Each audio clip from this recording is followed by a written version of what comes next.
Goeiemôre, dit is 21 Januarie en ek is Morney Botha, die Amerikaanse korrespondent vir Koepel TV.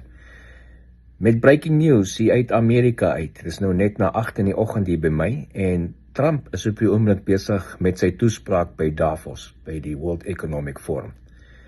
En die grootste punt waarvoor almal wag in die hele wêreld om vir hom te bespreek, het hy nou net bespreek en dit gaan oor Groenland. Hy het dit baie duidelik gemaak in sy toespraak, dat die Amerika gaan nie mag gebruik om Groenland te vat nie. Het gaan nie 'n weermag, 'n oorlog of enigiets van daai aard gebruik om toegang tot Groenland te hê. Ons het reeds toegang tot Groenland met 'n basis in die Noorde-Ooste, maar Amerika gaan nie mag gebruik om beheer oor die hele Groenland te kry nie. Sy plan is, soos hy dit duidelik gemaak het, Amerika gaan soos in alle vorige jare en vorige eeue heen met Denemark saamwerk om die plek te koop, die hele Groenland oor te koop by hulle, soos hulle met al die ander state gemaak het, soos die state by Amerikaanse Verenigde State gevoeg is. Hierdie gaan 10-1 net 'n territory wees, nie noodwendig 'n staat van Amerika nie, maar dit kan die 51ste staat word van Amerika, hang af hoe die onderhandelinge werk. Hy weer eens beklemtoon sy gemak of sy bereidwilligheid en hoe hy hou van die Deense mense en die mense wat in Groenland bly, wat ook aan Denemarke behoort. En hy het nie 'n probleem met enige van daai mense nie. Hy het ook sy commitment versterk wat hy het met NAVO.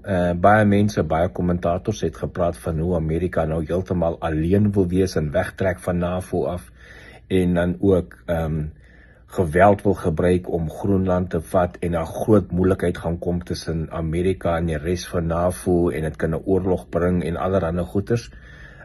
Maar hulle is nou almal verkeerd bewys. Trump het dit baie duidelik gemaak vandag. Sy doel is nie om Groenland te vat met geweld nie, sy doel is om Groenland met 'n onderhandeling en hy wil onmiddellik begin met die onderhandeling. Ek is seker daarvan, na sy toespraak vanoggend by Davos, of vanmiddag eintlik in Davos, dat hy onmiddellik al gaan begin samesprekings hou met die presidente van die ander Europese lande wat daar is, die ander NAVO-lande en spesifiek met Denemarke, om seker te maak die proses word aan die gang gesit vir die acquisition, soos hulle dit noem, van die Groenlandgronde. En later sal ons sien wat gaan gebeur met die grond. Gaan dit 'n territory wees, soos Puerto Rico en die American Virgin Islands 'n territory, of Guam 'n territory van Amerika is, of gaan dit actually die 51ste staat van Amerika word? Iets om te sien wat voorheen gaan gebeur. Ek vermoed, dis my opinie, dat Trump gaan definitief suksesvol wees met sy onderhandelinge om Groenland, die beheer oor Groenland te kry.